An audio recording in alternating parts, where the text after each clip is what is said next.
देखिए, सबसे ज़्यादा तो अभी महंगाई पर ही है। सब तरफ बहुत ज़्यादा महंगा हो गया है। खास करके खाद्य पदार्थ में तो ज़्यादा महंगा हो गया। खाद्य पदार्थ तो कम से कम होना चाहिए, जिसमें गरीब लोगों का ठीक से गुजर बसर हो सके, समझे। और एजुकेशन में क्या? एजुकेशन में क्या है कि बड़े बड़े कॉलेज सब में अच्छा अच्छा लड़का लोग नहीं पढ़ पाता है। गरीब लड़का लोग है, हर जगह पर बड़े बड़े कॉलेज सब में फीस बहुत ज़्यादा हो गया है। इसके चलते बच्चा लोग जो जो तेज लड़का है वो भी बड़ा बड़ा कॉलेज में एडमिशन नहीं ले पाता है। लास्ट में उसको छोटा मोटा कॉलेज में पढ़ के ही होता है, आगे उसका भविष्य नहीं बन पाता है। उसके लिए कम से कम एजुकेशन में फीस भी कम होना चाहिए। और दवाई दवाई ये सब? दवाई में भी उसी तरह का है, दवाई भी बहुत महंगा है। अभी जैसे बड़ा बड़ा हार्ट का बीमारी है, किडनी की बीमारी है, कैंसर है, उस सब का दवा सब इतना महंगा है, ऑपरेशन में इतना पैसा लगता है, गरीब लोग कहाँ उसका ऑपरेशन कर पाते हैं। जिसके चलते बहुत मुसीबत आ जाता है सबको, नहीं बचा पाते हैं अपने परिवार का, किसी को मर जाते हैं लास्ट में। इसलिए 2025 में और क्या उम्मीद रखते हैं गवर्नमेंट से? बस यही सब ठीक है तो आगे तो और काम होते रहेगा। बेरोजगारी तो थोड़ा है ही, बेरोजगारी भी जब ये सब ठीक होगा तो बेरोजगारी भी खत्म हो जाएगी। आपका नाम? मेरा अजय कुमार नाम हुआ। Thank you. 2025 में नया बजट आ रहा है, तो आप लोग बजट के लिए क्या उम्मीद रखते हैं गवर्नमेंट से?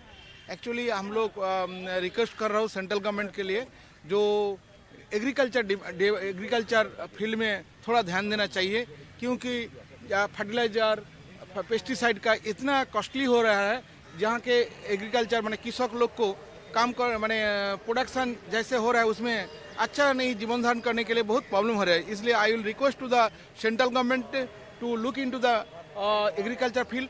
Then India depend on agriculture.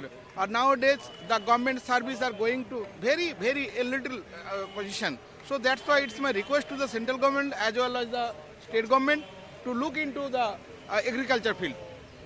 Medicine है, एजुकेशन है, इसमें आप लोग क्या करते हैं? एजुकेशन तो चल रहा है। देखो आजकल क्या गवर्नमेंट ऐसा पॉलिसी लिया जहाँ पे गवर्नमेंट का जो कॉलेज है वो वहाँ पे जो गरीब आदमी है उसमें का एडमिशन है बहुत मुश्किल, सब प्राइवेटेशन हो रहा है। जहाँ पे देखिए कोई नर्सिंग होम है, हॉस्पिटल में अच्छा ये नहीं मिलता है, सर्विस नहीं मिलता है, आपको नर्सिंग होम में जाना पड़ेगा लोग। लेकिन जो हम लोग को जो आदमी है, जो मध्यवित्त समाज है, उसके लिए बहुत कॉस्टली है। हाँ, गवर्नमेंट से क्या उम्मीद करेंगे, क्या कहना चाहते हैं? मैंने एग्रीकल्चर ये India depend on 70% people are serving by the help of the agriculture. So I request to the central government to look into the agriculture field as well as to the education and health also. Your name? My name is Anup Kumar Bari. Your designation? Designation, I am the director of the company T division. Thank you, sir. 2025 में जो budget आ रहा है, budget में आप लोग क्या उम्मीद रखते हैं? ओनली टैक्स रिलीफ मिले मिडिल क्लास को, और कुछ नहीं चाहिए। तो मेडिसिन ये सब, एजुकेशन ना, मैंने सिर्फ टैक्स स्लैब में चेंजेज आए, और कुछ नहीं। और दूसरे के लिए क्या मांगते हैं? हाँ, आपका दूसरा परिवार नहीं, सबके लिए कर रहे हैं, मिडिल क्लास के लिए ही, मिडिल क्लास के लिए। क्या क्या और ये क्या आप उम्मीद करते हैं? और मतलब एजुकेशन पे जोर तो है ही सरकार का, बट ये रिलीफ मिलना चाहिए, टैक्स रिलीफ बहुत ज़रूरी है। टैक्स अटमोस्ट प्रायोरिटी होना चाहिए, और जो सरकार करती है वो तो ठीक ही चल रहा है, लेकिन टैक्स मेडिसिन में इतना सब मेडिसिन वो तो वो आरोग्य केंद्र तो है, उसमें तो मिलता ही है, मेडिसिन सस्ते में मिलता है। कुछ उसका एम्बिट बढ़ाया जा सकता है, बट वहाँ पे दवाइयाँ तो सस्ती मिल ही रही है। और एजुकेशन के लिए क्या कहेंगे? एजुकेशन के लिए तो ठीक है, कुछ रेजिडेंशियल स्कूल नए टाइप का बनाए सरकार, वो ज़्यादा ज़रूरी है लोअर सेक्शन के लिए, ये चीज़ है। और आपका नाम? वेद प्रकाश। डेजिग्नेशन? हाँ, डेजिग्नेशन नहीं, आपका डेजिग्नेशन क्या करते हैं? हाँ ये अभी नौकरी कर रहे हैं सर। 2025 में नया जो बजट आ रहा है, बजट में गवर्नमेंट से आप लोग क्या उम्मीद करते हैं? एक्चुअली गवर्नमेंट क्या करता है, जो भी बजट करता है हमेशा बोलता है कि मिडिल क्लास को देखा जाता है, लेकिन सबसे ज़्यादा बोझ लास्ट में मिडिल क्लास को मिलता है, क्योंकि नीचे वाला जो लोअर क्लास होता है उनको सब्सिडीज मिल जाता है मिडिल क्लास से, और अपर क्लास तो अपर क्लास में ही रहता है, लेकिन मिडिल क्लास को बहुत ही ज़्यादा दिक्कत होता है।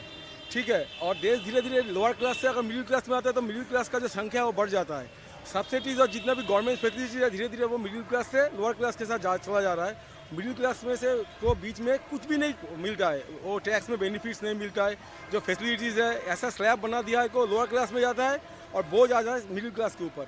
मतलब ऐसा कुछ होना चाहिए कि जैसा लोअर क्लास को थोड़ा फैसिलिटी मिलना चाहिए, वैसा मिडिल क्लास को ऐसा कर दीजिए, या तो उसका स्पेस स्केल या इनकम ज़्यादा बढ़ा दीजिए कि वो थोड़ा बहुत उससे भी कटअप करके नीचे वाले को फ़ायदा हो जाए, या उनका जो बोझ है मिडिल क्लास का उसको थोड़ा कम करके तकरीबन बराबर एक जो अर्थव्यवस्था है उसको करना चाहिए। तो एजुकेशन और मेडिसिन ये सब लेके आप क्या कहें? हाँ, एजुकेशन, आजकल जो एजुकेशन है वो एजुकेशन के नाम में सबसे ज़्यादा बिजनेस चल रहा है। एजुकेशन तो है ही नहीं, एजुकेशन जीरो है, मतलब दिखावटी ज़्यादा है। आप अगर एजुकेशन और हॉस्पिटल का मामला एक जैसा हो गया, वो बाहर से अगर हॉस्पिटल में जाओगे बहुत चिकनाई मिलेगा आपको, उधर तरह तरह का अलग अलग कलर का पहना हुआ, और लड़कियाँ मतलब जो हॉस्पिटलिटी का लड़कियाँ है और बॉयज़ है वो सब मिलेगा रिसेप्शनिस्ट, बट उसमें फैसिलिटीज़ के नाम पे जीरो मिलता है, कुछ नहीं मिलता है। उधर जाके वही हैरेसमेंट करना पड़ता है, ये कार्ड दिखाओ, वो जो भी गवर्नमेंट का स्कीम है, आप स्वास्थ्य साथी बोले या सेंटर का आयुष्मान, उसमें दिखावटी है, जाके फिर वही हैरेसमेंट होना पड़ता है मिडिल क्लास को। पैसा दीजिए, ये कीजिए, बीच में दलाल आ ही जाता है खाने वाला, और उसी का पार्टी का किसी भी रूलिंग पार्टी का वो घुमा के पीछे से आ जाता है, उसको जो फैसिलिटी मिलने वो नहीं आता है। ये हो गया। और एजुकेशन का ऐसा हो गया है, जो लोकल जो बुक का सेलर है, जो बुक वगैरह बेचता है, उनका सब कुछ खत्म हो गया, क्योंकि जो स्कूल है वो बता देता है इसी जगह से ड्रेस खरीदना है, इसी जगह से बुक खरीदना है, इसी जगह से कॉपी खरीदना है, तो कमीशन वो ले लेता है। जो छोटा छोटा जो कारोबारी है वो धीरे धीरे खत्म हो रहा है। यह है एजुकेशन का। तो आप उम्मीद क्या रखते हैं गवर्नमेंट से? आप क्या कहना चाहते हैं? गवर्नमेंट को उम्मीद करता हूँ, देखिए आज आप हमेशा देखेंगे जितना भी आजकल का टीचर है, बड़े बड़े ऑफिसर्स है, IAS IPS है, वो सब कुछ गवर्नमेंट स्कूल से पढ़ के गया। और आजकल देखा जा रहा है जो गवर्नमेंट स्कूल का जो टीचर है, जो गवर्नमेंट स्कूल से पढ़ के गया है, उसके बच्चे को प्राइवेट स्कूल में दाखिला कर रहा है। इसका मतलब है जो गवर्नमेंट स्कूल का जो पढ़ाई का स्टैंडर्ड है वो नीचे जा रहा है। उसको अगर गवर्नमेंट का दो तीन चीज़ है, गवर्नमेंट का पढ़ाई, शिक्षा, ये दोनों चीज़ को अगर ऑटोमेटिक ऊपर कर देगा, उसका स्केल और उसका क्वालिटी बेहतरीन कर देगा, ऑटोमेटिक हमारा समाज है ऑटोमेटिक अच्छा हो जाएगा, और प्राइवेट की तरफ जाने की कोई ज़रूरत नहीं पड़ेगा। ये सब देखने के लिए उम्मीद कहेंगे? हाँ, अभी बजट में ऐसा कुछ करे। एक्चुअली जो मिनिस्टर वगैरह है बहुत सारा वादा करके बैठ जाता है, उनसे यही अपील करूंगा, कम से कम अपने आप जाइए रूम में, कभी कभार आप शीशे के सामने खड़ा होकर देखिए कि हम तो जो मिलना है मिल गया है, हम मिनिस्टर बन गया। कम से कम जो बड़े बड़े आदमी हैं, जो सोचा था, नेताजी सुभाष चंद्र बोस, जगदीश चंद्र बोस, उसके बाद जो भी बड़ा बड़ा आदमी, सूर्य सेन हमारा जो था, जो सोचा था उसको कम से कम तो कीजिए। अरे वो हम बन नहीं पाए, कम से कम काम के तरीके तो कीजिए, कुछ तो कीजिए। वो आप कर नहीं पाते हो, आप अपने पावर के लिए, आपके पैसे के तले दब जाते हो, अपने ईगो को मारो, आपका जो इच्छा ईगो है, पावर, उसको मारो। साधारण आदमी के लिए कुछ तो करो। आपको साधु संत तो किसी के लिए करने की जरूरत नहीं, दिखावटी मत करो, कुछ करो जो सही में समाज में अच्छा हो जाए। कम से कम शीशा के सामने खड़ा होकर बोलो, मेरा ये मिनिस्टर बनाओ, मेरा कर्तव्य क्या है, मेरे को क्या करना है, ये कीजिए। देश का हालत को धीरे धीरे। आप बजट में यही उम्मीद रखते हैं? बजट में हम यही उम्मीद रखते हैं कि सबका भला ही हो, सबका अच्छा हो। वो जो सबका साथ सबका विकास जो बोलता है सेंट्रल गवर्नमेंट, और जो दीदी बोलता है ये करेंगे लक्षित भंडार, ऐसा होकर नहीं चलेगा। नया नया इंडस्ट्री को लाना पड़ेगा, आपका जो है काम देना पड़ेगा, कमीशन देके दलाली करके और टेम्पोररी काम दे दिया, पार्टी का हाथ पकड़ के किसी का वो रास्ता बनाने के लिए, किसी का फ्लैट हो रहा है उसमें बीच में दलाली करने के लिए, ऐसा नहीं चलेगा। परमानेंट काम चाहिए, अच्छा पढ़ाई चाहिए, अच्छा एजुकेशन चाहिए, अच्छा समाज चाहिए। आपका नाम? मेरा नाम सुबीर दत्ता, मैं एक सर्विसमैन हूँ, और ऊपर से मैं अभी कोलकाता हाईकोर्ट का एम्प्लॉय हूँ। धन्यवाद। जो बजट आ रहा है, तो आप एक आम आदमी है, आपके लिए बजट कैसे होना चाहिए? गवर्नमेंट से क्या उम्मीद रखते हैं? वो जो बजट आना चाहिए आम आदमी के लिए, ये पहले ही गवर्नमेंट को नज़र रखना चाहिए।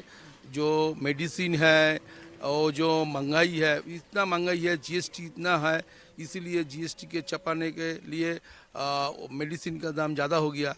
एक साथ जो अनाज के लिए वो और जो चीज़ है डेली जो आम आदमी के लिए GST, वो GST ज़्यादा है। गैस, वो जो गैस घर में जो जलानी है वो GST है। हर चीज़ में इतना GST, पब्लिक को बहुत प्रॉब्लम हुआ। इसीलिए हम जो आम जनता, सेंट्रल गवर्नमेंट में इतना ही दावी करना है जो बजट में ये प्रतिफलन हुआ चाहिए, जो इतने GST कम करने के लिए ये जो कोविड परवर्ती का जो समय पब्लिक के लिए इतना माने डेली जो खर्चा है, ये खर्चा बहुत ज़्यादा हो गया।